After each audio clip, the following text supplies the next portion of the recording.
I now give a statement as the President of the General Assembly.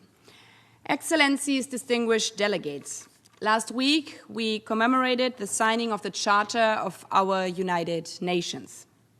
The Charter was born from the atrocities of our past and from humanity's determination to build a better future, including, just a few years later, the international community's vision of Israelis and Palestinians living side by side in peace, security, dignity, each in their own state. And yet we know that we have not fully lived up to those commitments. We have not fulfilled the Charter's call to save succeeding generations from the scourge of war, nor have we secured the conditions in which Palestinians can live in freedom, dignity, security, and self-determination alongside Israel in their own state. It was against this unresolved reality that the General Assembly established UNRWA through Resolution 302-4 in 1945 to carry out direct relief and work programs for Palestinian refugees. The agency began operations on May 1st, 1950. It was planned only for a couple of months. Because, let us be clear, UNRWA was never meant to be permanent. Because its work is rooted in the promise of a lasting political settlement, the two-state solution. And it was never meant to serve what has now become 3 generations of Palestinian refugees, with millions depending on its assistance, protection, and essential services every day. It was never meant to become a substitute for a public institution of a state. Yet, that is the reality we face. Today, decades later, nearly 5.9 million registered Palestinian refugees fall under UNRWA's mandate across Jordan, Lebanon, Syria, the West Bank, including East Jerusalem and Gaza. That number includes women, children, persons with disabilities, and families whose daily lives depend on services provided by the United Nations. It includes 543,000 students receiving education across 706 schools, supported by nearly 19,000 education staff, teachers. It includes more than 7 million patients visits each year across 140 UNRWA primary health care facilities. It includes entire communities relying on clean water, sanitation, waste collection, emergency learning, and psychological support provided by this unique UN agency, UNRWA. Across its 5 fields of operation, UNRWA remains one of the largest providers of these essential services, offering hope where so little remains. Meanwhile, we all know their work comes with immense risk.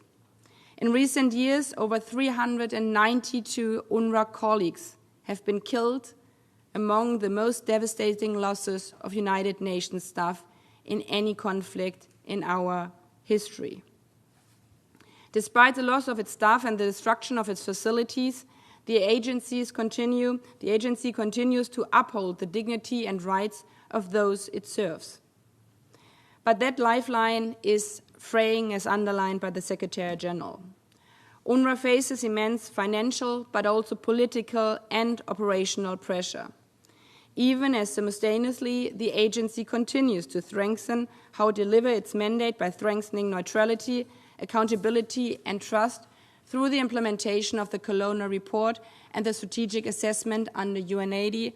And I think we are very happy to hear also today about the further steps in this regard. But let us be clear, reform and resilience cannot substitute for resources, nor can they keep schools open, health centers functioning, or emergency services running if the mandate itself is starved of funding. To survive, the agency has already cut services hours by 20%, with corresponding salary reductions for most of its Palestinian staff. And still, it confronts an unprecedented cash flow deficit of $100 million for 2026. The math is stark. In 2025, UNRWA received $829 million in contribution, including $76 million from the United Nations regular budget. Yet against of $3.3 billion, that funding covered roughly only 27% of what the agency required. So today, we all make here at the podium a direct appeal to governments, especially also regional governments, to philanthropic foundations, to the private sector, and to individuals. Urgently increase your contributions. Sustain UNRWA's schools. Help rebuild those that have been destroyed, especially in Gaza. Keep this lifeline intact and with this hope for 500,000 Palestinian children. Let me close by reiterating the call I made at the UNRWA ministerial meeting last September, that every member state must do everything in its power to fund this agency. For the truth is plain. If UNRWA cannot deliver, who will instead? Without schools, without healthcare, without clean water, sanitation and basic services, the pursuit of a just and lasting peace, grounded in international law, the United Nations Charter, and the resolution of this body, becomes harder, if not impossible. Financial support is not enough, but it is a band-aid on a larger issue. We need a real and sustainable ceasefire in Gaza, respect for international law, and unhindered humanitarian access. And we need concrete steps toward the two-state solution, as affirmed last year by many of you in September in the New York Declaration and in the Security Council Resolution 2803 of 2025. The Israeli-Palestinian conflict will not be resolved by endless war, by permanent occupation, or by recurrent terror. It will only end when Israelis and Palestinians can live side by side, in peace and security, in dignity, with their own sovereign and independent states. A Palestinian state would mean that UNRWA is no longer needed.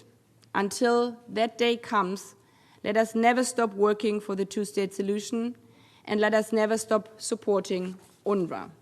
I thank you.